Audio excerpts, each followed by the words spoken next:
सकते हैं सारे लोग, मैं वहीं आ जाता हूँ तो अपन ऑफलाइन होमवर्क कर सकते हैं। इधर ऑफिस के पास या फिर जहाँ भी अपन रहेंगे ना, तो उसमें सोसाइटी में अपन आके डिस्कस कर सकते हैं। कुछ बनाएँगे अपन कुछ ना कुछ इक्वेशन जिससे कि अपन उसको डिस्कस कर सकें, है ना? क्योंकि अदरवाइज़ मैं टाइम वेस्ट नहीं करना चाहता और फिर थोड़ा-सा ये भी हो जाएगा ना कि डाउट्स में तो मैं काफ़ी बच्चों को एक साथ ही कर सकता हूँ। चलो रियल गैस की बात करते हैं।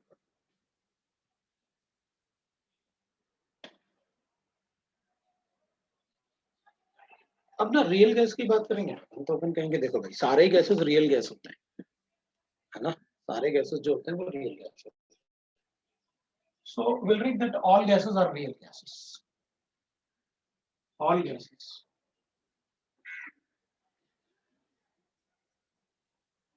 Like N2, O2, H2, CO2, etc. are real gases. ठीक है ना? सारे गैसेस जो होते हैं ना वो रियल गैसेस होते हैं। एक्चुअली न्यू चैप्टर नहीं है, ये गैसियस स्टेट ही है। लेकिन रेजोनेंस में वो दो पार्ट में डिवाइड कर देता है। अपने स्टेट्स ऑफ मैटर ही है एनसीईआरटी, द गैसियस स्टेट। ठीक है ना? एनसीईआरटी में अपन को गैसियस स्टेट ही गिवन है। ठीक है? तो N2, O2, H2, ठीक है ना? O2 etc. are real gases. तो अपन कहेंगे ठीक है भाई, all gases are real gases. जितने भी गैसेस होंगे ऑब्वियसली बात है रियल गैस होंगे, but they show ideal behaviour. ये सभी गैसेस जो होते हैं ना, दे शो आइडियल बिहेवियर बिहेवियर। तो ये जो गैसेस हो ना, ये आइडियल बिहेवियर शो करते हैं at low pressure and high temperature. ठीक है ना? Low pressure and high temperature. लेकिन ये ना जब लो प्रेशर होता है, हाई टेम्परेचर होता है, तो ये डेविएशन शो करते हैं। So but they show ideal behaviour at low pressure and high temperature. तो लो प्रेशर पे क्या होता होगा, तो अपन कहेंगे देखो भाई अगर मेरे पास लो प्रेशर है तो अपन ये चेक कर लेते हैं आप क्या बोलने वाले हैं। भाई ये एक वेसल है, लो प्रेशर है, और ये एक वेसल है। इसके अंदर जो पार्टिकल्स होंगे वो दूर दूर होंगे। Particles are apart, the particle molecules are apart. So there is no interaction among these. इनके बीच में कोई force of attraction and repulsion नहीं होता। So no interaction among them. इनके बीच में कोई इंटरेक्शन नहीं। But as the pressure increases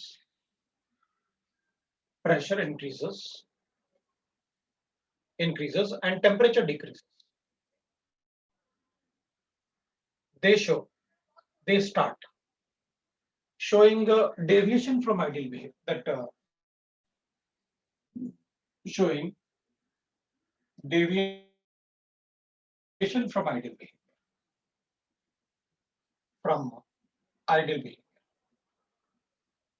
तो होगा क्या ना, जब अपन high pressure when pressure increase, P increases and temperature decreases. When pressure increases, gas molecule come close to each other, है ना? वो पास आ जाएंगे। अगर वो पास आएंगे तो उनके बीच में अट्रैक्शन या रिपल्शन कुछ तो होगा।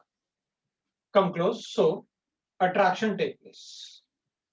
So there exists attraction among them. ठीक है ना?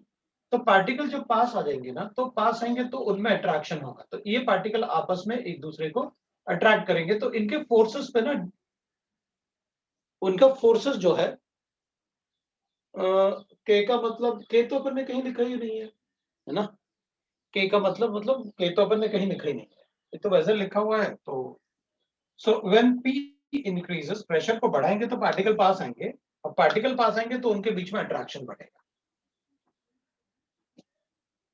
प्रेशर के बाद अपन ने के लिखा हुआ है, के कहां पर है, तो एंड लिखा हुआ है, एंड हाई प्रेशर, है ना, ठीक है ना। तो अपन कहेंगे अच्छा एंड को के समझना है, ठीक है। तो होगा क्या ना, जब पार्टिकल पास हो जाएंगे ना, जब प्रेशर बढ़ेगा तो पार्टिकल पास होंगे, तो इन दोनों के बीच में इंटरेक्शन होगा, इधर भी इंटरेक्शन होगा। तो उस केस में क्या होगा, they will start showing the deviation from ideal behaviour. तो ये तो आइडियल गैस था, दिस इज आइडियल गैस, ये रियल गैस हो जाएगा when there is force of attraction और रिपल्शन बिटवीन द गैसेस। या तो फोर्स ऑफ अट्रैक्शन हो गया या फिर रिपल्शन हो गया, सो ये रियल गैस हो जाएगा। तो अपन क्या कहेंगे, दिस डेविएशन, ये जो डेविएशन होता है ना, deviation of gases from their ideal behaviour, ideal behaviour, ideal behaviour is governed by factor called as compressibility factor बोलते हैं, उसको अपन कहते हैं compressibility factor. So that factor is called as compressibility factor, ठीक है ना। So that factor will be, और उसके ऊपर Z से डिनोट करेंगे, Z से डिनोट करेंगे उसको, then that factor is called compressibility factor. तो अपन कहेंगे ठीक है भाई, compressibility factor अपन को लिखना है तो we'll write compressibility factor like this, where Z is, जो compressibility factor होता है ना Z will be equal to PV upon nRT होता है, Z is equal to होता है PV is equal to nRT, मतलब वो आइडियल गैस जैसे होगा। तो अगर कोई gas PV is equal to nRT follow करेगा, आइडियल गैस है तो PV is equal to nRT follow करेगा, है ना। तो PV is equal to nRT follow करेगा तो आइडियल गैस है। And if PV is not equal to nRT, then we'll write that it is not a ideal gas. That gas will be called as a real gas. उसको अपन real gas बोलेंगे। तो Z को अपन ऐसे लिख सकते हैं, और I can write that Z will be equal to 1 mole of a gas होगा तो मोलर वॉल्यूम लिख लूंगा, और RT लिख सकता हूं, where Vm is a molar volume, Vm is a molar volume, where Vm is a molar volume, मतलब volume occupied by 1 mole of a gas, that is called molar volume, ठीक है ना। तो अपन क्या करेंगे, इसके लिए अगर PV is equal to nRT है तो अपन कहेंगे for ideal gases Z equal to 1, and for the real gases Z is not equal to 1. तो अपन कहेंगे if Z is greater than 1, then we'll say that PV is greater than nRT. Obviously बात है, we'll say that then PV will be, and if Z is less than 1, then PV is less than nRT.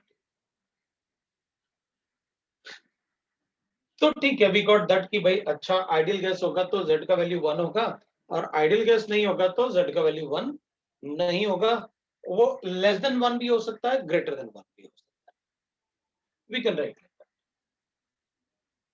तो अपन कहेंगे ठीक है, अगर less than 1 भी हो सकता है, ग्रेटर देन 1 भी हो सकता है, तो वी कैन राइट। अभी अपन क्या कर सकते हैं, फिर अपन कहेंगे, अब अपन को यहां तो पता चल रहा था कि पार्टिकल बहुत दूर दूर थे तो उनमें कोई अट्रैक्शन रिपल्शन नहीं था,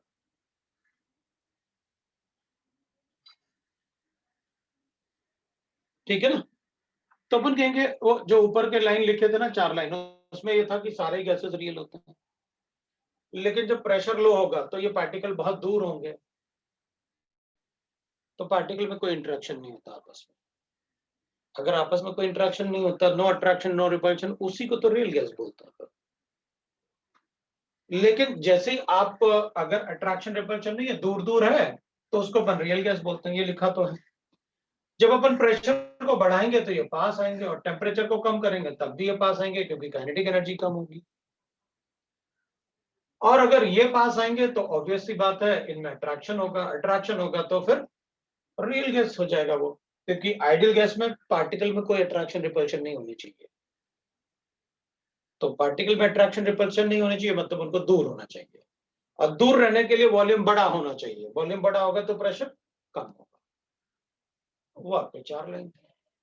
अब उसमें अपन ने लिखा था कि भाई जब आप गैस को आइडियल लिखते हो तो रियल गैस जैसे कब बिहेव करेगा, तो अपन कहेंगे जैसे जैसे प्रेशर बढ़ता है और टेम्परेचर कम होता है तो पार्टिकल पास आते हैं, तो ये डेविएशन शो करने लगते हैं आइडियल गैस से। तो कैसे बिहेव करने लगते हैं, रियल गैस जैसे। तो वो डेविएशन जो आइडियल गैस से रियल गैस में कन्वर्ट होने का होता है, तो वो डेविएशन किससे बताएंगे अपन, तो अपन बताएंगे जेड से। तो अपन ने कहा अगर जेड का वैल्यू 1 है तो कहेंगे आइडियल गैस है, क्योंकि फिर पीवी इक्वल टू एनआरटी को फॉलो कर रहा होगा। और अगर जेड का वैल्यू 1 नहीं है, इसका मतलब इसको फॉलो नहीं कर रहा होगा, और जो इसको फॉलो नहीं करेगा वो आइडियल गैस नहीं है। डेविएशन मतलब कि भाई जो उसका पाथ था रियल होना, उसको आइडियल होना चाहिए था, उससे हट गया, वो डेविएशन होता है ना, कि उस टाइप का नेचर शो, वो अपने नेचर से डेविएट कर रहा है, that is called deviation, right. उसको अपन डेविएशन बोलेंगे। उसको होना चाहिए आइडियल गैस, लेकिन वो अब रियल जैसे बिहेव कर रहा है हाई प्रेशर पे, तो अपन उसे डेविएट कर रहा है अपने नेचर से, आइडियल गैस नेचर से, दैट इज कॉल्ड डेविएशन। अभी रीजन फॉर डेविएशन लिखूंगा, for deviation.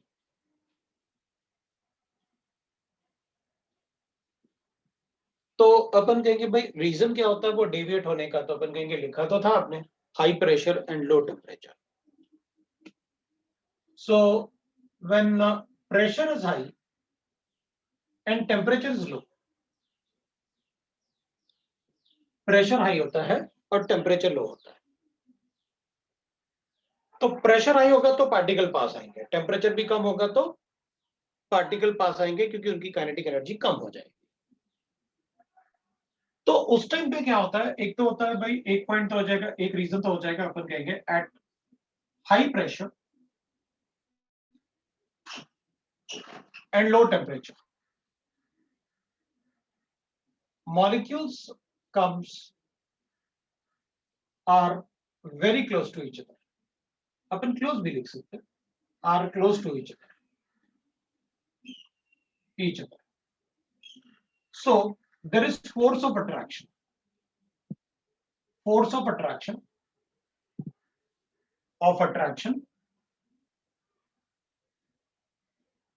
among gas particles.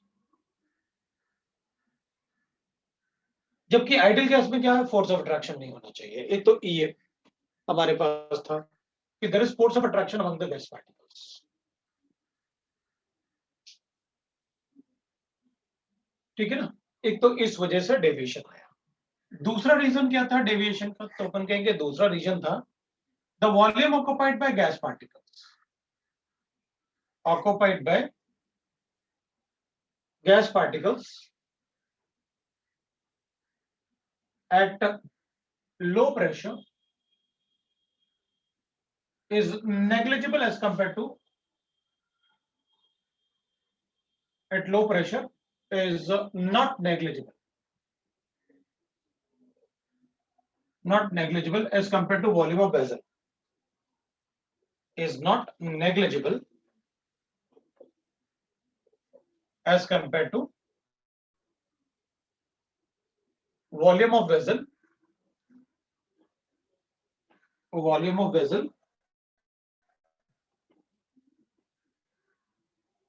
at high pressure and low temperature। ये अपन को पता है। हाँ, वेलोसिटी के काइनेटिक एनर्जी वगैरह आप बता सकते हैं ना, कोई प्रॉब्लम नहीं है। काइनेटिक एनर्जी कम हो जाएगा, टेम्परेचर कम होगा तो काइनेटिक एनर्जी कम होगी ना, तो एनर्जी कम होगी। Kinetic energy is directly proportional to temperature. अभी आप काइनेटिक उसमें देखोगे ना, पोस्टुलेट जो अपन ने लिखे थे, एक्चुअली तुम लोग ना क्लास में तो आते हो लेकिन कुछ पढ़ के थोड़ी आते हो। पहले वाला जो पढ़ा है वो तो हो गया, आज बताओ आप क्या पढ़ाओगे, ये सोचते हैं तुम। आज क्या पढ़ाओगे ये बताओ, पहले वाला तो जो पढ़ाया आपने वो तो सब भूल गए। पहले अपन ने पढ़ा था रियल गैस में there is no attraction between, there is no force of attraction repulsion between the particles in ideal gases। और इसमें आप अट्रैक्टिव फोर्सेस की बात कर रहे हो, इसलिए तो रियल गैस है। The volume occupied by the particle is negligible, वो पोस्टुलेट में लिखे अपन ने आइडियल गैसेस के। लेकिन रियल गैस में ऐसा नहीं होता, the volume occupied by the particle is not negligible, it is there. तुमने लिखा कब काइनेटिक एनर्जी कम होगी, होगी तो पार्टिकल पास आएंगे। हाँ, या एनर्जी ज्यादा होगी तो पार्टिकल पास आएंगे, ऑब्वियस सी बात है। एनर्जी ज्यादा होगी तो रिपेल करेंगे ना, दूर जाएंगे। ज्यादा एनर्जी से टूटती हैं चीजें, जुड़ती थोड़ी है ना। ज्यादा एनर्जी से चीजें टूटती हैं, जुड़ती नहीं है। और कम एनर्जी होती है तो वो पास आएंगे, क्योंकि वो उनकी वेलोसिटी कम हो जाएगी, राइट। अब अपन क्या करेंगे ना, देखो, so due to these two reasons ना, अभी ना आराम से आप समझते जाओ, मतलब चीजों को ना, जहां आपको कंफ्यूजन हो थोड़ा बहुत लैंग्वेज में, वहां आप देख लो, बाकी आप ठीक। अब जब अभी काफी सारा पार्ट होगा, मैंने जो ये बताया इसको आप एक्सप्लेन करोगे तो उसमें काफी कुछ एक्सप्लेनेशन है। इन दोनों पे ही पूरा का पूरा मतलब अपना रियल गैस डिपेंड करेगा, दोनों, क्योंकि इन्हीं को अपन को सुधारना, इन्हीं को करेक्शन करना। तो अपन क्या करेंगे, अब होगा क्या, हाई प्रेशर और लो टेम्परेचर पे दो पार्ट आ, एक तो गैस पार्टिकल में अट्रैक्शन शुरू हो गया, दूसरा volume occupied by the particle is not negligible, जो कि आइडियल गैस में था। तो अपन क्या करेंगे, अपन कहेंगे देखो, so due to deviation in ideal behaviour of gases from ideal behaviour,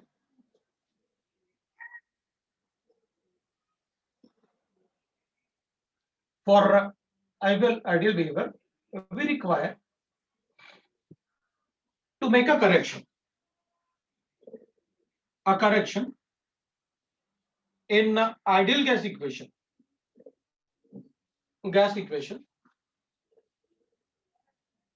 to get the real gas equation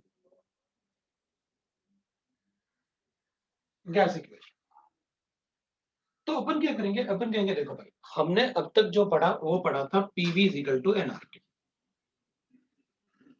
ये इक्वेशन पढ़ा था, और ये आइडियल गैस था, फॉर आइडियल गैस ये पढ़ा था हमने, PV is equal to nRT. अब क्या, तो पहले there is no force of attraction between the particles, particle एक दूसरे से इंडिपेंडेंट होते थे, जो भी प्रेशर होता था गैस पार्टिकल का उसको हम पी आइडियल बोलते थे। Volume occupied by the particles मतलब is negligible as compare to volume of the vessel. तो अपन कहते हैं जो भी वेसल का वॉल्यूम है वो ideal volume. Number of moles of gas R और टी कांस्टेंट रखना है, कांस्टेंट टेम्परेचर पे अपन ये डिस्कस कर लेते हैं दोनों पॉइंट।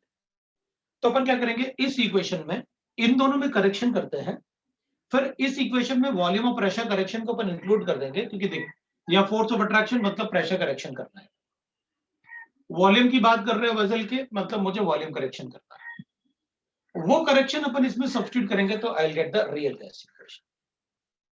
तो अपन कहेंगे भाई ठीक है, करेक्शन करके दिखा दो, तो अपन दोनों को करेक्ट करते हैं और फिर इसमें अपन सब्स्टिट्यूट कर लेंगे, तो देखते हैं कैसे करेक्शन करेंगे। तो ये दो रीजन थे जिसकी वजह से गैसेस जो है वो आइडियल से रियल जैसे बिहेव कर रहे थे। अब अपन प्रेशर और वॉल्यूम करेक्शन की बात करते हैं। चलो पहले अपन वॉल्यूम करेक्शन की बात करते हैं।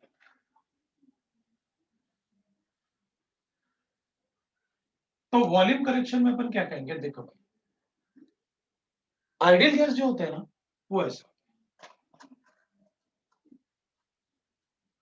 आइडियल गैस जो होते हैं उसमें पार्टिकल ऐसे होते हैं, दूर दूर ऐसे होते हैं, दे आर आइडियल गैसेस। ये आइडियल गैस है। Volume of each particle is negligible as compare to volume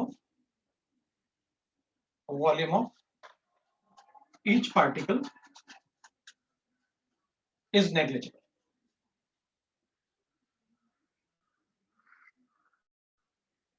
as compared to volume of vessel, to volume of vessel। इसलिए अपन को जब भी अपन को दिया गया ना क्वेश्चन में आइडियल गैस में कि अगर volume the gas is present in a 5 litre vessel, तो अपन ने वॉल्यूम 5 लीटर लेके अपना क्वेश्चन सॉल्व कर दिया पीवीटी में। क्यों? क्योंकि जो गैस का वॉल्यूम था वो नेग्लिजिबल था, तो जो वॉल्यूम ऑफ कंटेनर आपने हमें दिया हमने उसी को लेके अपना कैलकुलेशन कर लिया। अब लेकिन ऐसा नहीं था, अब क्या था, अब आपने क्या किया, at high pressure and low temperature particle की वेलोसिटी कम हो गई तो वो पास आना शुरू हो गया, क्योंकि काइनेटिक एनर्जी कम हो गई, और हमने प्रेशर भी बढ़ा दिया तो वो आपस में काफी पास आ गए, तो उनमें अट्रैक्शन शुरू हो गई। तो at high pressure and low temperature particle क्या करते हैं, एक पर्टिकुलर एरिया को ऑक्यूपाई कर लेते हैं पास। तो अपन ने ऐसे एक स्फेरिकल बना लिया, ये पार्टिकल पास पास आ जाएंगे ऐसे, ये सारे पार्टिकल आपस में ऐसे पास पास आ जाएंगे, इस टाइप से पास पास आ गए। तो इसका मतलब है कि एक पर्टिकुलर वॉल्यूम उस वेसल का, मान लो ये 5 लीटर था वॉल्यूम ऑफ द वेसल, तो उस वॉल्यूम ऑफ वेसल का 5 लीटर कुछ पार्ट तो पार्टिकल ऑक्यूपाई करेंगे, तो फिर उस पार्टिकल को, उस स्पेस को जिसमें पार्टिकल प्रेजेंट है, वो वॉल्यूम गैस का वॉल्यूम थोड़ी हो सकता है भाई। आइडियल गैस अपन क्या बोल रहे थे, ये नेग्लिजिबल था, तो वॉल्यूम ऑफ द वेसल था। इसको अपन ऐसे समझ लेते हैं कि जैसे एक क्लासरूम में अपन सब बच्चे, सारे बच्चे बैठे हुए,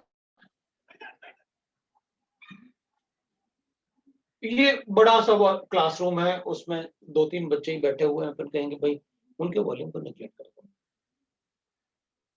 लेकिन अगर अपन ने वही चीज हाई प्रेशर पे कंप्रेस कर दी और वो सारे बच्चे एक साथ आके कंबाइंड हो गए, बिल्कुल नहीं, क्योंकि वो गैसेस होंगे तो थोड़े दूर रहते हैं पार्टिकल्स, तो अगर वो काफी पास आ गए तो फिर वो एक पर्टिकुलर वॉल्यूम को ऑक्यूपाई कर लेंगे ना उस रूम का,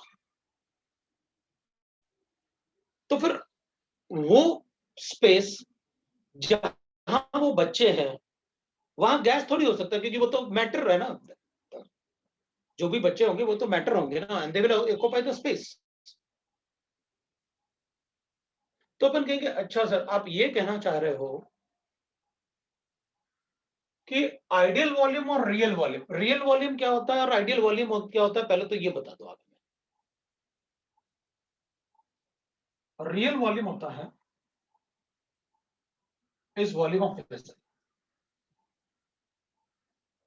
इसको कहते हैं रियल वॉल्यूम। अच्छा तो ये 5 लीटर हो गया, लिख लिया हमने।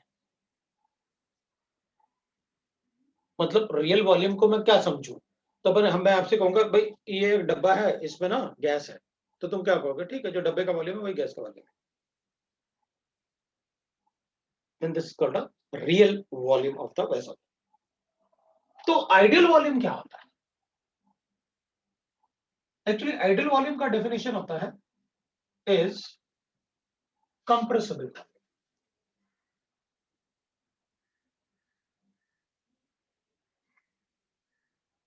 कंप्रेसिबल वॉल्यूम ऑफ वेसल, मतलब वो वॉल्यूम जिसको मैं कंप्रेस कर सकता हूं। अब आप एक बात सोचो, जिस क्लासरूम में बच्चे बैठे हैं वो खाली जगह थोड़ी होगी, वो कंप्रेस थोड़ी कर सकते हैं, क्योंकि वो तो मैटर ने ऑक्यूपाई कर रखी है ना स्पेस। तो क्लासरूम का टोटल वॉल्यूम जो होगा वो रियल वॉल्यूम है भाई। जो बच्चों का वॉल्यूम है वहां कंप्रेशन नहीं हो सकता, जो खाली जगह है वहां कंप्रेशन होगा भाई। जो खाली जगह है वहीं तो कंप्रेशन होगा, जैसे यहाँ पर ये खाली जगह, ये कंप्रेसिबल वॉल्यूम है, जहां ये ऑक्यूपाई कर रखा है वो थोड़ी कंप्रेसिबल वॉल्यूम होगा। Actually compressible volume is called real volume, तो अपन कहेंगे देखो भाई, हमने ना जब पोस्टुलेट लिखे थे ना आइडियल गैस में, तब भी उसको कैलकुलेट करने की कोशिश की थी, लेकिन अपन ने क्या कहा था, each particle occupy negligible space as compare to volume of vessel. तो अपन ने कहा नेग्लिजिबल, चलो नेग्लेक्ट करके जो वॉल्यूम कंटेनर का है उसी वॉल्यूम को ले लो आप। लेकिन हाई प्रेशर पे तो वो सारे के सारे एक साथ कंबाइन हो रहे हैं ना। अगर वो सारे के सारे एक साथ कंबाइन होंगे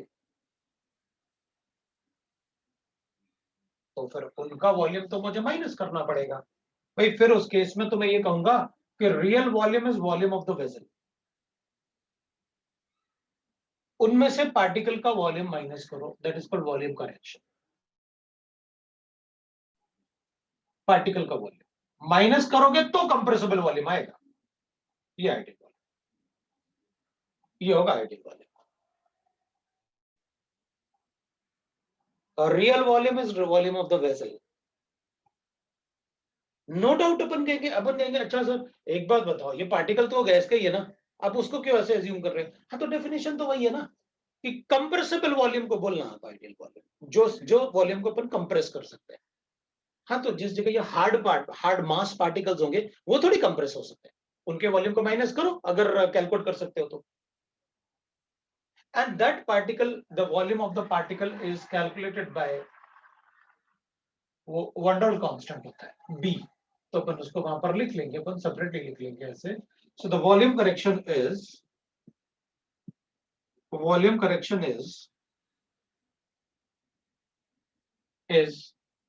that is where volume correction will be equal to n number of moles or b, ऐसे लिखते हैं upon volume correction. So volume correction is nb। सो ये अपने लिए इक्वेशन 1 हो जाएगा, ये इक्वेशन 2 हो जाएगा, where b is the one, this explanation is given by volume correction by van der Waals. This correction is given by van der Waals, so it is called van der Waals constant. b is van der Waals constant. Its value depend on the nature of gas, size of the particle of gas, है ना? तो its value depends on size of gas particle.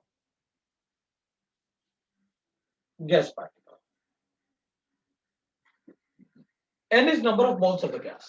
इसके अंदर कितना moles gas है? Moles of the gas वो होता है। So the volume correction will be NB. N is what? Number of moles of the gas. कितने मोल्स गैस प्रेजेंट है इसमें? इसमें कितना मोल्स गैस था, और हाई प्रेशर लो टेम्परेचर पे मोल्स तो सेम ही रहेगा। ये कितना मोल्स है, और B is the volume occupied by 1 mole of particle, और N से मल्टीप्लाई करेंगे तो that is, so we'll write that where B is the volume occupied by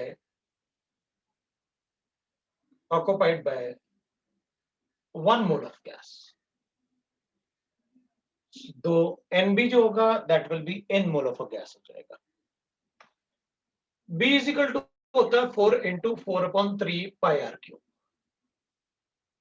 into NA। ये होता है B का value, where r is radius of the gas molecule, radius of gas molecule। तो therefore I can say that B will be equal to 4 into actual volume of molecule। actual volume तो 4/3 pi r cube होगा of molecule। ये आप याद रख सकते हैं for 1 mole of gas, ये अपन बता सकते हैं।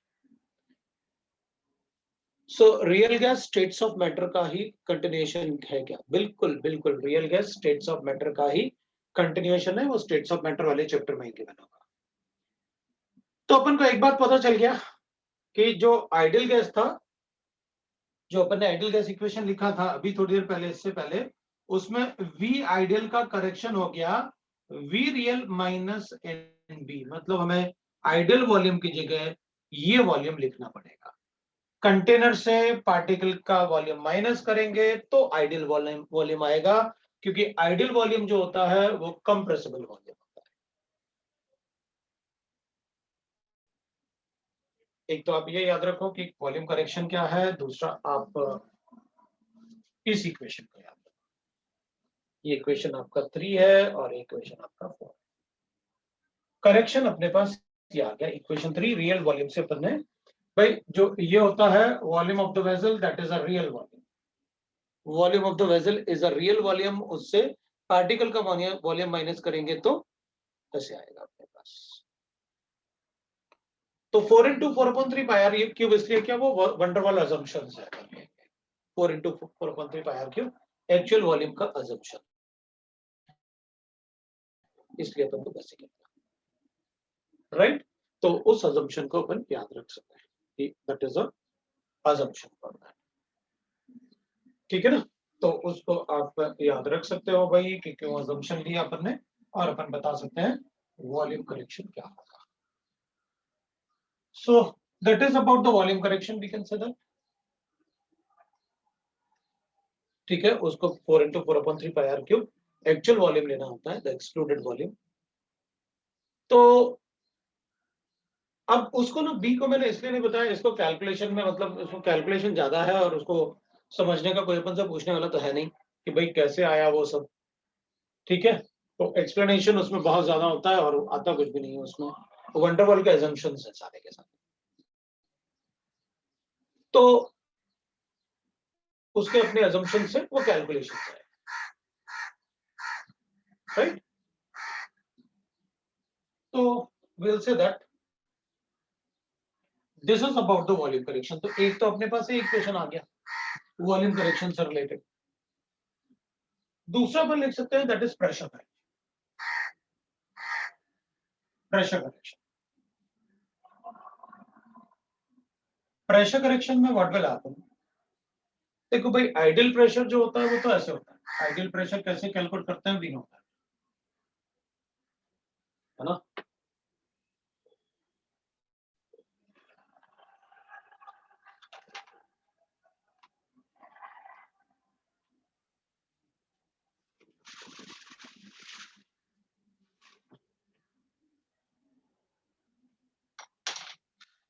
तो आइडियल प्रेशर में मतलब आइडियल गैस का प्रेशर कैसे कैलकुलेट करेंगे, राइट।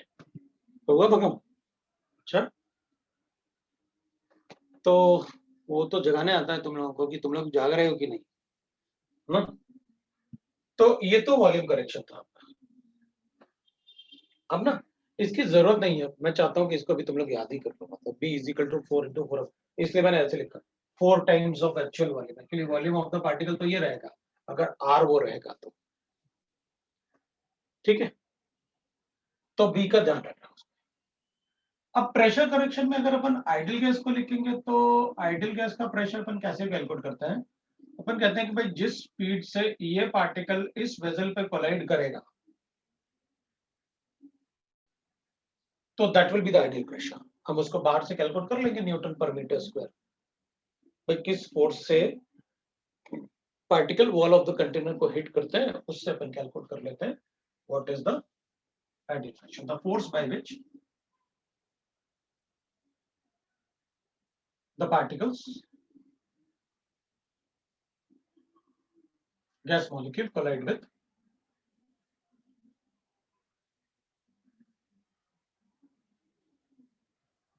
wall of vessel,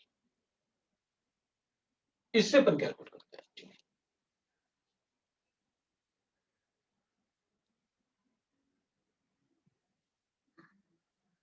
ठीक है ना। तो वो अपन को बताना होता है। तो जिस फोर्स से ये फ्रीली यहाँ जाके स्ट्राइक करेंगे उस फोर्स को अपन कैलकुलेट कर लेते हैं और उस फोर्स से अपन बता देते हैं कि what will be the pressure of ideal gas.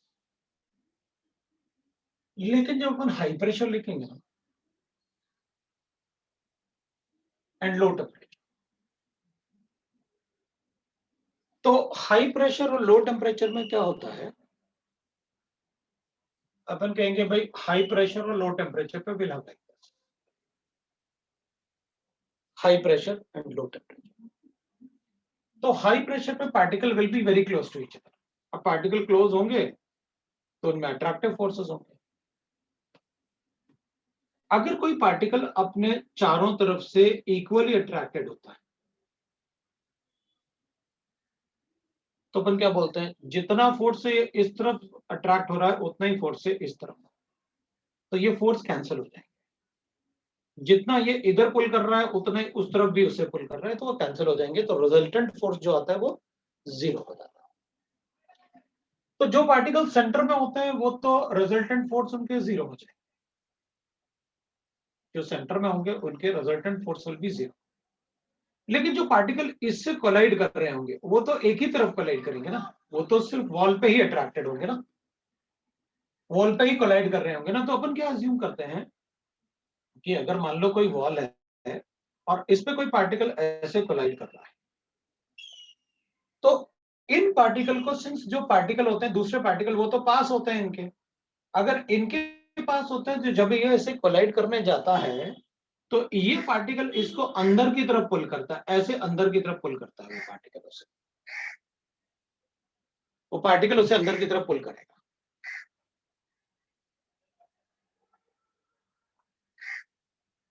तो अगर वो पार्टिकल अंदर की तरफ पुल करेगा उसे, तो विल राइट दैट कि भाई देखो ये अंदर की पुल करेगा, पुल तरफ पुल करेगा तो ये फिर कोलाइड नहीं कर पाएगा अच्छे से।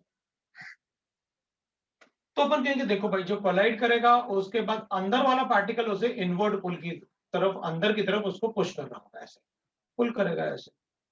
भाई ये इधर क्या करना चाहता है, कोलाइड होना चाहता है, लेकिन अंदर वाला लेयर उसे क्या अपनी तरफ पुल कर रहा है, तो वो कोलाइड अच्छे से नहीं हो पाएगा क्योंकि उसका फोर्स जो है बैलेंस नहीं है। जैसे यहां पर है, अब कोई पार्टिकल इधर है, अगर वो इक्वली अट्रैक्टेड है सभी डायरेक्शन में इक्वली, तो वो इक्वली अट्रैक्टेड भी सभी डायरेक्शन में एक जैसा हो सकता है जब ये वाले पार्टिकल भी इक्वली अट्रैक्टेड हो सभी डायरेक्शन में, ये भी इक्वली अट्रैक्टेड हो सभी डायरेक्शन। तो अपन कहेंगे कि इसका रिजल्टेंट फोर्स जीरो है। ये कोलाइड कर रहा है तो इससे तो अपन कैलकुलेट कर लेंगे कि देखो भाई जो कोलाइजन से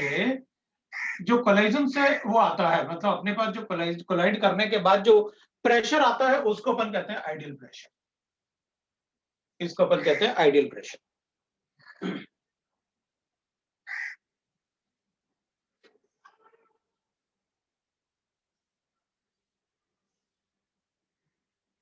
इसको अपन कहते हैं आइडियल प्रेशर।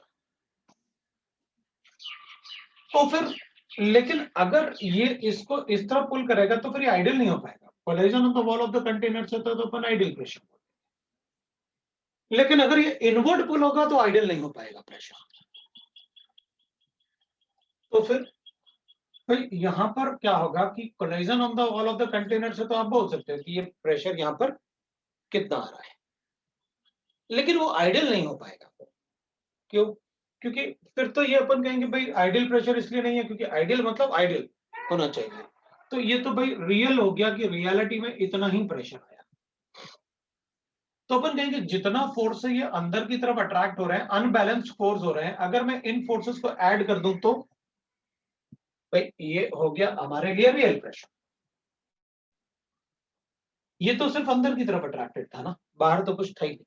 अच्छा, इसके भी फोर्सेस ऑफ अट्रैक्शन जो होंगे वो इक्वल एंड अपोजिट नहीं होंगे क्योंकि इधर अनबैलेंस्ड फोर्स, अगर इधर अनबैलेंस्ड फोर्स है तो जो इधर वाला अट्रैक्शन होगा, इंट्रैक्शन होगा, वो भी अनबैलेंस्ड होगा क्योंकि इसका अनबैलेंस्ड फोर्स है।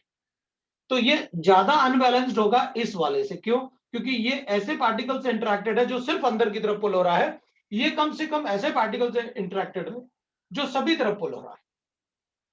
बट सभी तरफ मतलब उस तरफ वाला डिफरेंट होगा, इस तरफ वाला डिफरेंट होगा, क्योंकि उस तरफ वाला ऐसे पार्टिकल से अट्रैक्ट होगा जो सभी तरफ अट्रैक्ट हो रहा है, लेकिन इस तरफ वाला पार्टिकल एक ऐसे पार्टिकल से अट्रैक्ट हो रहा है जो एक ही तरफ अट्रैक्ट हो रहा है। तो ये वाले और ये वाले फोर्सेस भी इक्वली बैलेंस नहीं होंगे।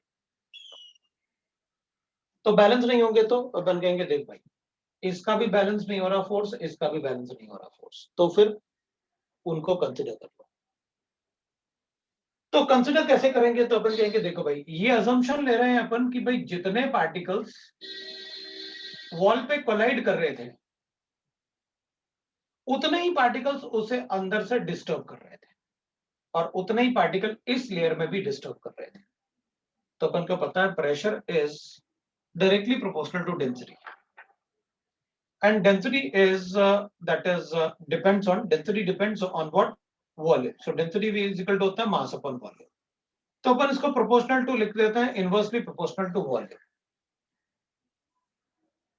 मतलब ये हो गया कि भाई अगर हम वॉल्यूम से चेक करें तो इसको वॉल्यूम से कोरिलेट कर सकते हैं और नंबर ऑफ मोल्स से भी कोरिलेट कर सकते हैं, क्योंकि जितना ज्यादा नंबर ऑफ मोल्स होगा उतना ही ज्यादा प्रेशर भी होगा, क्योंकि जितना ज्यादा मोल्स होगा उतने ज्यादा पार्टिकल वॉल पे कोलाइड कर रहे हैं। So pressure will be directly proportional to, जो प्रेशर करेक्शन है ना उसको अपन लिख लेंगे। अब मैं ये वाला पार्ट हटा देता हूं। तो प्रेशर करेक्शन विल बी कम से कम में 2 लेयर तक लेना होता है।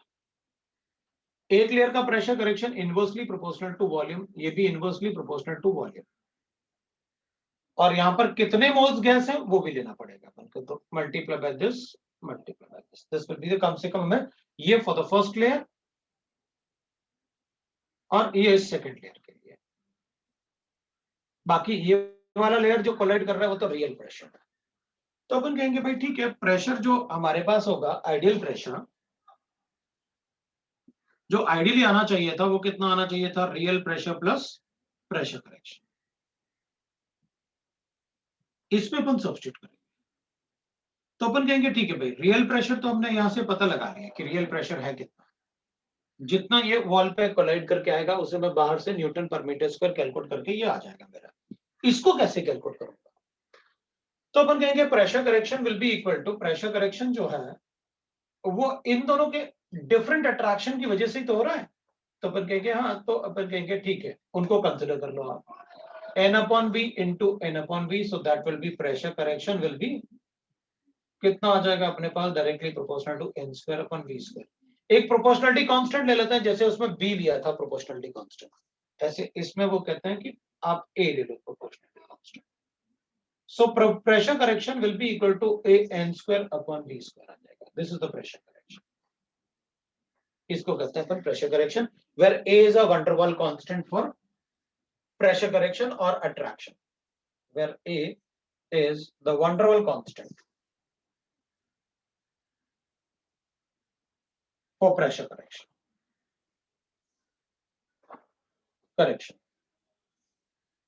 तो अपन कहेंगे एक बात बताओ, ये A जो ये वाला वैल्यू अपने पास आया a n square upon v square, ये है क्या? तो अपन कहेंगे ये वो प्रेशर है which is responsible for the attraction, which is responsible for the attraction, right? तो अपन बता सकते हैं भाई that is A is the van der Waal constant for the pressure correction. तो अपन बता सकते हैं therefore P will be equal to, that is pressure correction, and A n square upon v square will be is signifies the pressure correction। ये अपन इतना ही लिख सकते हैं, बाद में अपन उसको और भी लिख सकते हैं। तो A is that, तो अपन क्या बोल सकते हैं, therefore इसको अगर इसमें सब्स्टिट्यूट करें तो I can write that P ideal will be equal to P real plus A n square upon v square। आपके पास ये आपका प्रेशर करेक्शन है for the ideal gas. A is van der Waal constant, जो अपन को signify करेगा, उनके significance वगैरह मैं आपको बताऊंगा, मैंने सिर्फ आपको करेक्शन बताया।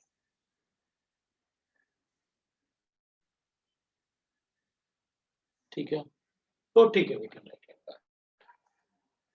तो अपन लिख सकते हैं दैट इज रियल गैस में अपन लिख सकते हैं therefore on substituting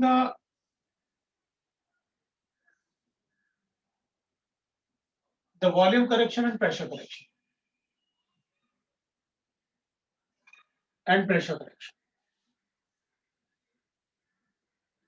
in ideal gas equation,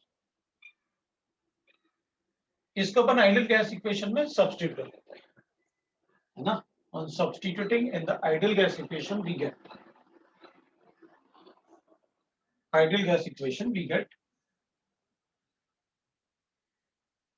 तो अपन बता सकते हैं व्हाट वी गेट। तो भाई हमने लिखा था P ideal, we get the real gas equation, or van der Waal gas equation, because these explanations are given by van der Waals situation, ये लिख सकते हैं। तो ठीक है, अपन करेक्शन को इंक्लूड कर देते हैं भाई, what are the corrections what we have done. तो अपन कहेंगे देखो हमें पता है P ideal V ideal is equal to nRT, so P ideal will be equal to what, हमने लिखा P ideal is equal to P real plus a n square upon V square, और V ideal कितना था, V minus NB is equal to nRT। ये आपका real gas, this is the real gas equation, or this is called a real gas equation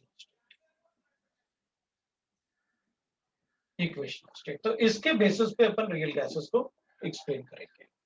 values अपन को given होती है, mostly इसमें conceptual question पूछेंगे अपन से, राइट ना, तो उसमें अपन को बताना होता है, तो अपन बता देंगे, कोई प्रॉब्लम नहीं। अगर 1 मोल ऑफ अ गैस होगा तो n का वैल्यू 1 ले लेंगे। For 1 mole of a gas generally बहुत सारा क्वेश्चंस अपन को 1 मोल के लिए ही पूछते हैं ऑफ गैस। यहाँ पर अपन लिखेंगे P R real pressure plus a upon v square into v minus b is equal to R T. This is for 1 mole of gas. B क्या होता है, वी नो दैट, मैं बताऊंगा भी what is the significance of b, what is the significance of a, उसको भी अपन separately explain करेंगे। So this is for 1 mole of a gas. The ideal gas equation is given to us, उसमें pressure correction ये है due to the force of attraction between the particles, volume correction NB है, N is number of mole of the gas, B is volume of 1 mole of a gas। तो अपन ऐसे लिख सकते हैं। तो अपन बता सकते हैं भाई इसमें सिग्निफिकेंस की बात करते हैं कि what is the significance of a and the significance of b. वैसे तो अपन को पता है this is related to the volume. कभी कभी अपन से बोलते हैं, क्वेश्चन में गिवन होता है volume correction for 2 mole of gas, इसका वैल्यू गिवन है, बताओ बी का वैल्यू कितना होगा, बता देंगे फॉर 2 मोल ऑफ गैस। तो लाइक दैट छोटा छोटा क्वेश्चंस भी आता है, या प्रेशर करेक्शन गिवन है और फिर अपन से पूछते हैं बताओ भाई a n square upon b square है, तो बताओ प्रेशर करेक्शन गिवन है फॉर 2 मोल ऑफ गैस और ए का वैल्यू गैस के लिए गिवन है, we are able to tell the what will be the volume. तो लाइक दैट क्वेश्चंस भी आते हैं छोटे छोटे। तो अपन ऐसे बता सकते हैं।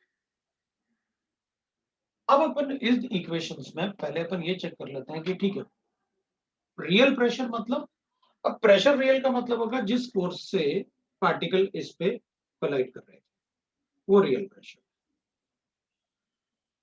और जिस फोर्स से पार्टिकल पीछे की तरफ इनको पुल कर रहे थे वो अपन ने प्रेशर करेक्शन में डाल दिया एन बाई। हाँ, बी का वैल्यू आप याद रख लो, बी का वैल्यू जैसे मैंने आपको बताया ना, b is equal to 4 into 4/3 by r, ये अपन याद रख लेते हैं। उसको एक्सप्लेन करेंगे तो टाइम ही लगेगा, उसमें कोई पूछने वाला नहीं है वो एक्सप्लेनेशन, कभी नहीं पूछते वो एक्सप्लेनेशन, ठीक है ना। तो अननेसेसरी अपन बहुत ज्यादा टाइम नहीं लगाते हैं, राइट। तो पॉइंट पे आते हैं जिससे क्वेश्चन फ्रेम हो, तो उसको अपन बी का वैल्यू याद रख लें, b is equal to 4 into 4/3 by r into Na पर मोल होगा।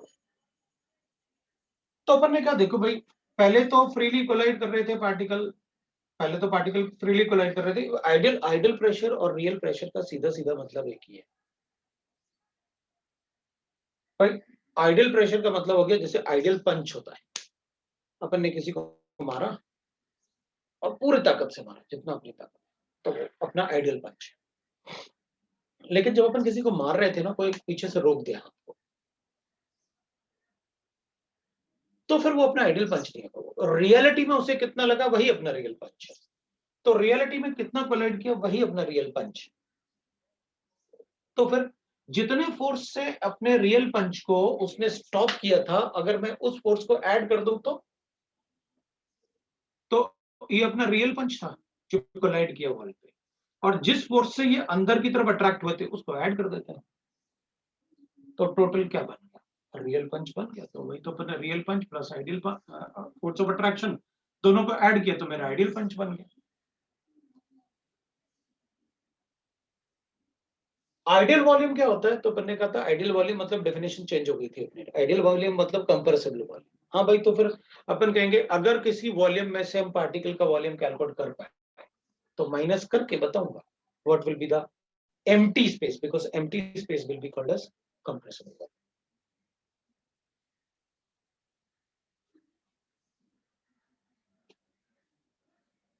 ठीक है, तो अब अपन एक बार लिखते हैं सिग्निफिकेंस ऑफ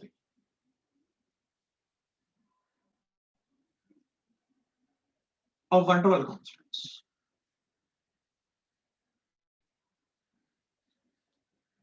कांस्टेंट।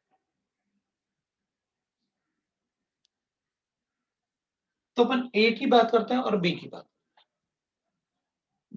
पहले ए की बात, significance of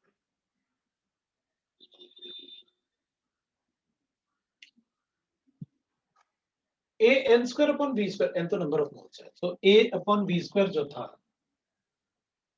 that signifies the force of attraction between the particles. तो इसका मतलब है अगर किसी गैस पार्टिकल में फोर्स ऑफ अट्रैक्शन ज्यादा होगा तो उसका ए का वैल्यू ज्यादा होगा। तो फोर्स ऑफ अट्रैक्शन अगर गैस पार्टिकल में ज्यादा होगा तो ए का वैल्यू ज्यादा होगा, और अगर ए का वैल्यू ज्यादा होगा तो ज्यादा फोर्स ऑफ अट्रैक्शन की वजह से वो गैसेस को अपन इजीली लिक्विफाई कर सकते हैं। तो अपन ये बोल सकते हैं कि अगर किसी गैस का ए का वैल्यू ज्यादा है मतलब उसके पार्टिकल में फोर्स ऑफ अट्रैक्शन ज्यादा है, उस गैस को आप इजीली लिक्विड में कन्वर्ट कर सकते हो।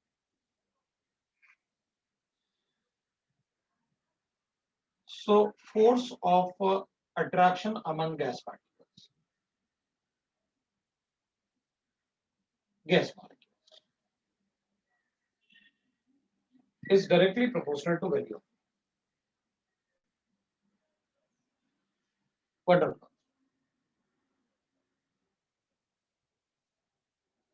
Also,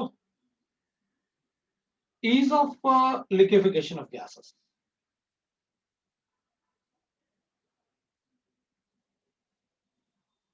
अगर मुझे गैसेस का लिक्विफिकेशन बताना है कि मतलब, लेकिन अगर मुझे ए का वैल्यू गिवन होता है क्वेश्चन में,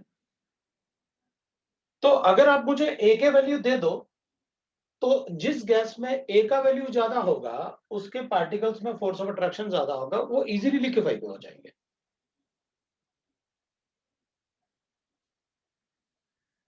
वैल्यू, क्योंकि जितना ज्यादा वैल्यू ऑफ ए होगा उतना ही ज्यादा पार्टिकल के बीच में फोर्स ऑफ अट्रैक्शन होगा, उतना इजीली हम गैस को लिक्विफाई कर लेंगे। तो ये वैल्यूज अपन को गिवन होगी, बता देंगे। हाँ, अगर अपन से पूछा जाए कि भाई कुछ गैस मॉलिक्यूल्स दे दिए और अपन से पूछा जाए कि बताओ इनमें से किसके लिए ए का वैल्यू ज्यादा होगा, तो अपन को फिर थोड़ा सा आइडिया होना चाहिए कि कौन से ऐसे गैसेस हैं जिनमें फोर्स ऑफ अट्रैक्शन ज्यादा होगा। फॉर एग्जाम्पल अगर अपन ऐसे लिखते हैं SO3 गैस में फोर्स ऑफ अट्रैक्शन ज्यादा होगा NH3 से, तो अपन वैल्यू ऑफ ए लिख सकते हैं। जिनके लिए वैल्यू ऑफ ए ज्यादा होगा उनमें फोर्स ऑफ अट्रैक्शन ज्यादा होगा। तो मैं ऐसे लिख सकता हूं,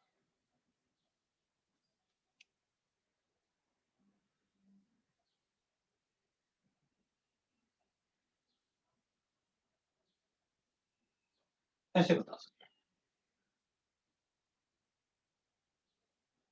तो अगर मैं ऐसे लिखूं तो व्हाट्स द वैल्यू ऑफ ए, एक एग्जांपल ये लिख लेते हैं, दूसरा एग्जांपल क्योंकि अपन को पता है HF H2O एंड NH3, भाई तीनों में हाइड्रोजन बॉन्डिंग होता है, लेकिन स्ट्रॉन्गेस्ट हाइड्रोजन बॉन्डिंग किसकी होती है? इसकी, मतलब इसके पार्टिकल में आपस में फोर्स ऑफ अट्रैक्शन ज्यादा है, तो उसका ए का वैल्यू ज्यादा।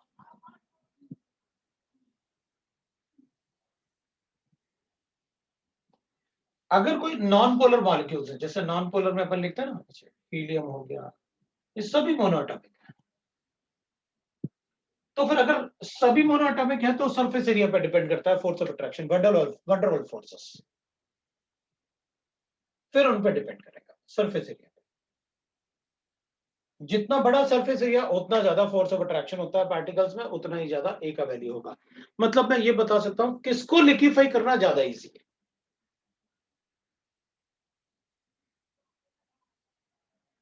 कभी कभी नॉन पोलर ऑर्गेनिक कंपाउंड भी होते हैं, तो अपन कहते हैं जितना बड़ा ऑर्गेनिक कंपाउंड उतना ज्यादा उसका सरफेस एरिया। तो अपन बता सकते हैं कि मान लो मेरे पास ऐसे गिवन है, तो ease of liquefaction of gases, जिसका सरफेस एरिया बड़ा होगा उसको लिक्विफाई करना ज्यादा इजी होगा। इसमें 5 कार्बन एटम है, इसमें 4 ही कार्बन एटम, इसको लिक्विफाई करना ज्यादा इजीली होगा इससे। इसका सरफेस एरिया बड़ा होगा इससे, क्योंकि उसमें एक एक्स्ट्रा कार्बन है। तो अपन इस टाइप से देख के ये बता सकते हैं कि किसके लिए ए का वैल्यू ज्यादा होगा और किसको हम इजीली लिक्विफाई कर सकते हैं। ये थोड़ा आपको पता होना चाहिए।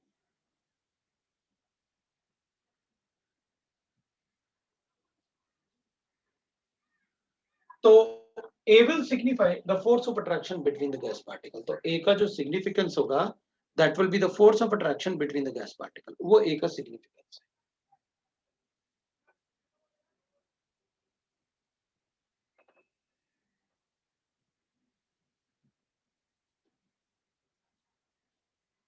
सिग्निफिकेंस ऑफ बी,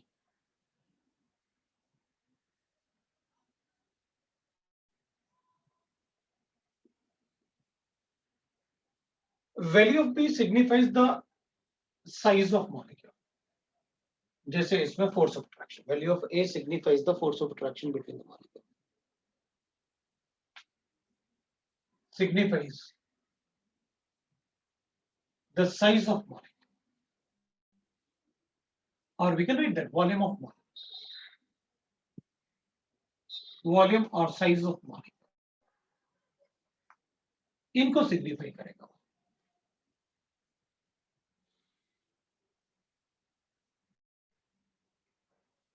तो अपन लिखेंगे ठीक है भाई, if the size of molecule ना, तो we can write like this। Example के लिए भी लिखूंगा, तो वैल्यू ऑफ बी, तो हीलियम के लिए छोटा होगा नियॉन से, नियॉन के लिए छोटा होगा आर्गन से, क्रिप्टॉन से, या फिर ज़ेनॉन। द रीजन इज वो तो atomic size from top to bottom in the group always increases.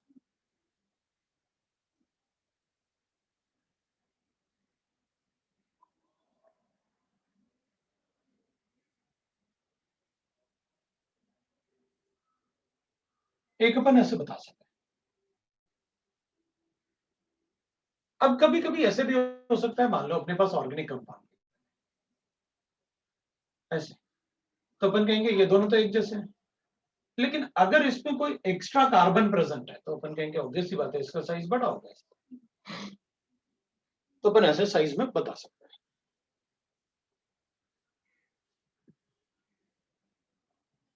कभी कभी ऐसे भी हो सकता है, जैसे अपन से पूछेंगे CO2 एंड NH3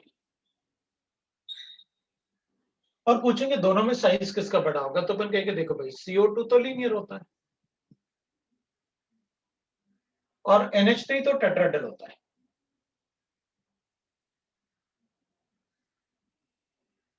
NH3 तो टेट्राहेड्रल होता है।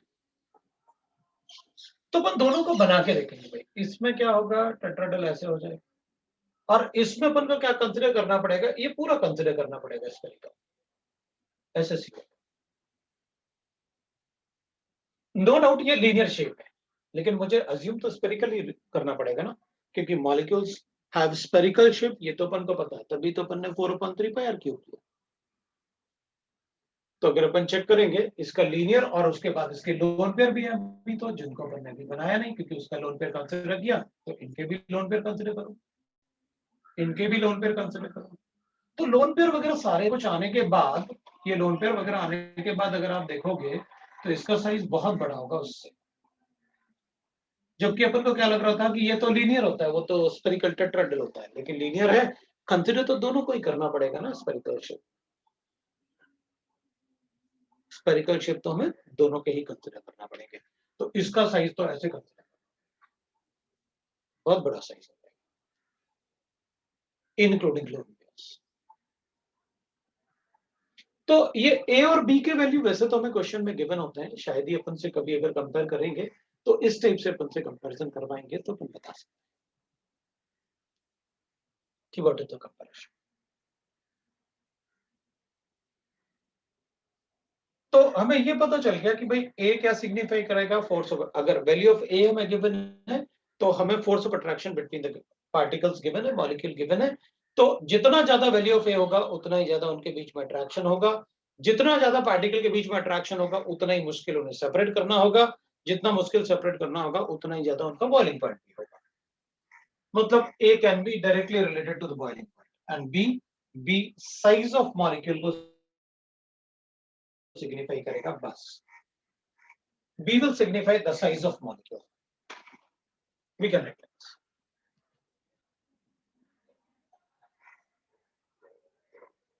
Abhi we can write the limitations of van der Waals equations. Van der Waals equations. उसके लिमिटेशन क्या?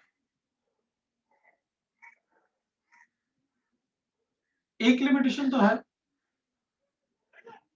भाई, अब तक जो भी आप बात कर रहे हो आपने सिर्फ अट्रैक्शन की बात की है पार्टिकल्स के बीच में, एक ही बात की है, ये साइज की बात की, आपने कभी रिपल्शन की बात नहीं की। तो एक तो यही ड्रॉबैक है कि van der Waals इक्वेशन सिर्फ अट्रैक्टिव फोर्सेस की बात करता है among the particles, not the repulsive forces. So it explains only about the attractive forces among the particles, about the attractive forces among the particles, among the particles,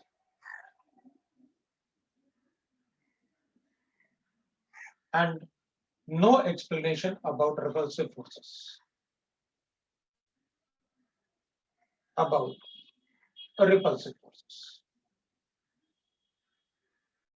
There is no explanation about the repulsive forces. दूसरा, अपन ने कहा ए का value जो है, value of ए, वो दो particle के बीच में अट्रैक्टिव फोर्सेस की बात करता है। जितना ज्यादा दो पार्टिकल में अट्रैक्शन उतना ज्यादा वैल्यू ऑफ ए। लेकिन अगर हम टेम्परेचर को बढ़ाएंगे तो ये तो ब्रेक होना शुरू हो जाएंगे अट्रैक्टिव फोर्सेस। इसका मतलब है a will not be constant with temperature. तो अपन कहेंगे देखो भाई, at high temperature value of a do not remain constant, do not remain constant. Value of A do not remain constant.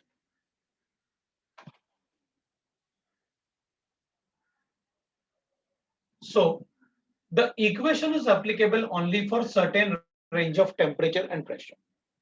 Equation is only applicable for certain range of temperature and pressure. For certain range of temperature and pressure. जबकि ideal gas में ऐसा कुछ भी नहीं था। Ideal gas तो सारे range के लिए होता है, कोई भी रेंज ले लो, कोई भी नेगेटिव, बस P फिजिकल टू एनआरटी में टेम्परेचर आपकी मर्जी, जो मर्जी चाहिए ले लो, पॉजिटिव में नेगेटिव में कोई फर्क नहीं पड़ता।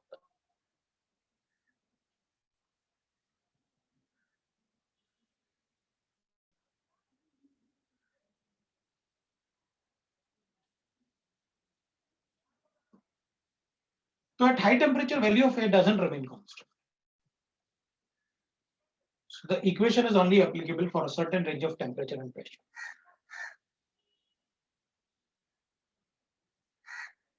Right?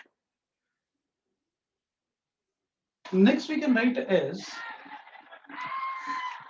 इसमें अपन unit of A और unit of B भी लिख सकते हैं। वैसे वो लिमिटेशन में नहीं आएंगे ना, फिर अपन लिखेंगे तो दैट विल बी राइट ना। एक तो इट डजंट रिमेन कांस्टेंट, ए का वैल्यू कांस्टेंट नहीं रहता for a certain range of temperature and pressure, जबकि आइडियल गैस में तो कोई भी रेंज होगा, टेम्परेचर प्रेशर का हमें फर्क नहीं पड़ेगा। Ideal gases are applicable at ideal gas equation, that is PV equal to nRT ना, is applicable at all range of temperature and pressure, all range of temperature and pressure, उस सभी range में applicable है ideal gas equation, उससे हमें कोई फर्क नहीं पड़ता। आप PV equal to N, R तो कांस्टेंट, तो अपन लिखते हैं भाई इनमें से R कांस्टेंट है तो बाकी बचे अपने पास 4, P, V, N और T, 3 दे दो, फोर्थ अपने आप कैलकुलेट करके बता दो। मुझे उससे कोई फर्क नहीं पड़ता कि क्या वैल्यूज गिवन है, आप टेम्परेचर दे दो -2, मान लो 60 डिग्री सेंटीग्रेड, मुझे फर्क नहीं पड़ता, मैं कैलकुलेट में लिख दूंगा इसको 13 केल्विन लेके और सॉल्व कर दूंगा। मुझे इससे कोई फर्क नहीं पड़ता कि वो गैस एग्जिस्ट करेगा नहीं करेगा, बिकॉज आइडियल मतलब hypothetical conditions.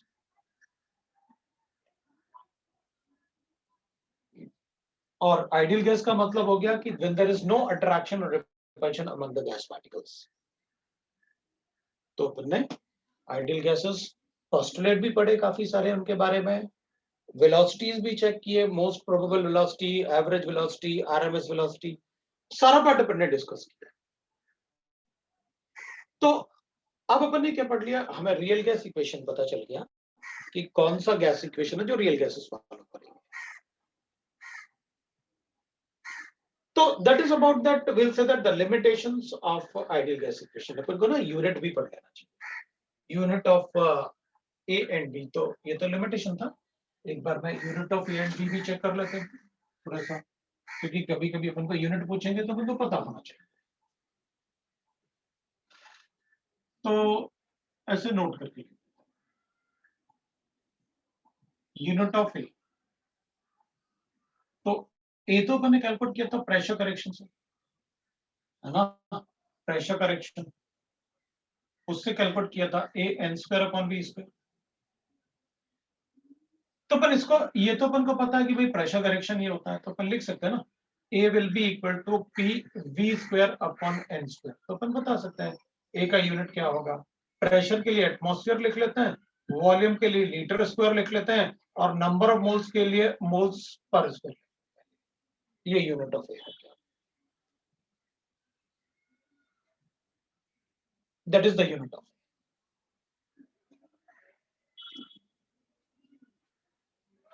So we can write that atmosphere for this, liter square for volume, और divided by है तो per mole square for number. ये अपना unit. Similarly, we can write that unit of B. Unit of B.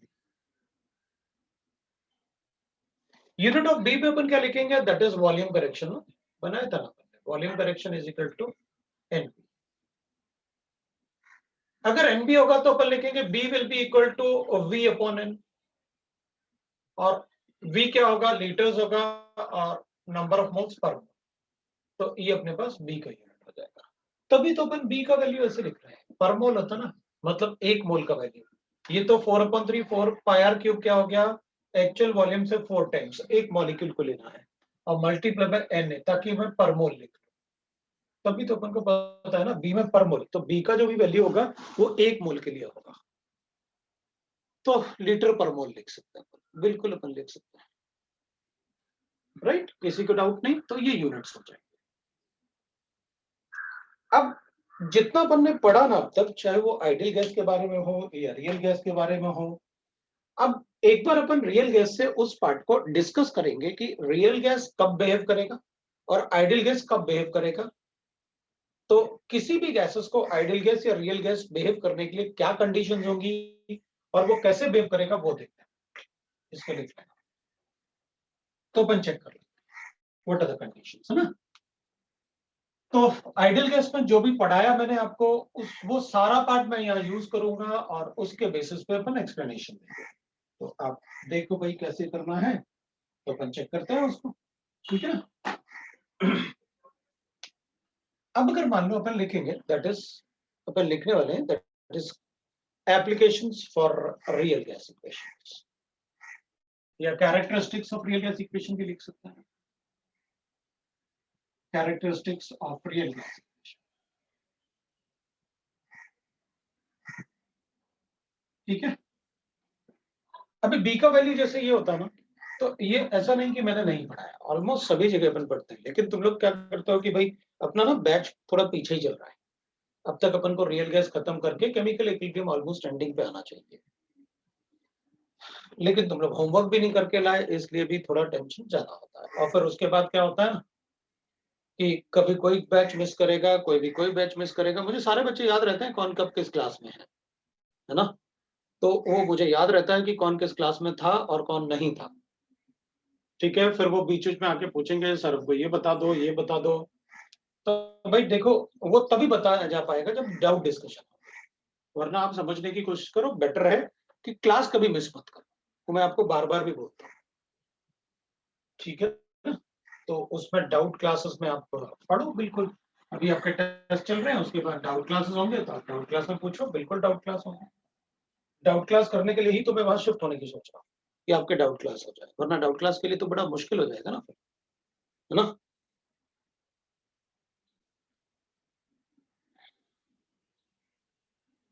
ठीक है, तो अपन क्या करेंगे, कैरेक्टरिस्टिक्स कर लेंगे अपन।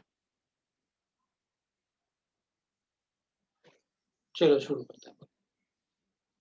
तो अपन क्या करते हैं कैरेक्टरिस्टिक्स में ना, जैसे अपन ने लिखा ना, अपन ने कहा कि भाई एक पॉइंट लिखते हैं, that is upon real gas equation की बात कर रहे हैं ना, तो अपन पहले लिख लेते हैं for one mole of gas. अगर अपन वन मोल ऑफ गैस की बात करेंगे तो अपन ऐसे लिखेंगे P plus a upon v square into v minus is equal to r. One mole of gas लिखूंगा तो इनको अपन मोलर वॉल्यूम अज्यूम कर सकते हैं कि वन मोल ऑफ वॉल्यूम होंगे, तो ये ऐसे लिख सकते हैं अपन, दीज आर मोलर वॉल्यूम्स। इनको पता है वी को मोलर वॉल्यूम लिखने का मतलब वन मोल ऑफ गैस, ये इक्वेशन। अब इसमें अपन क्या करेंगे, सपोज अपन लिखते हैं भाई, जैसे अपन ने लिखा पीवी इक्वल टू एनआरटी, अपन को पता है आपने पीवी इक्वल टू एनआरटी लिखा था, करेक्शन इन दोनों में किया था, इसमें कोई करेक्शन नहीं किया था। इसका मतलब है हम टेम्परेचर और मोल्स को कांस्टेंट रख रहे थे, इनमें कोई करेक्शन नहीं किया। अगर इनको कांस्टेंट रखोगे तो पी और वी में आप चेंज कर रहे थे ना। अगर आप पी और वी में चेंज कर रहे थे, इसका मतलब, और इसको कांस्टेंट रखोगे के, तो मैं इसको बॉयल्स लॉ से कोरिलेट करूंगा। किससे कोरिलेट करेंगे अपन, बॉयल्स लॉ से कोरिलेट। ठीक है, तो अपन ऐसे लिखते हैं एट लो प्रेशर,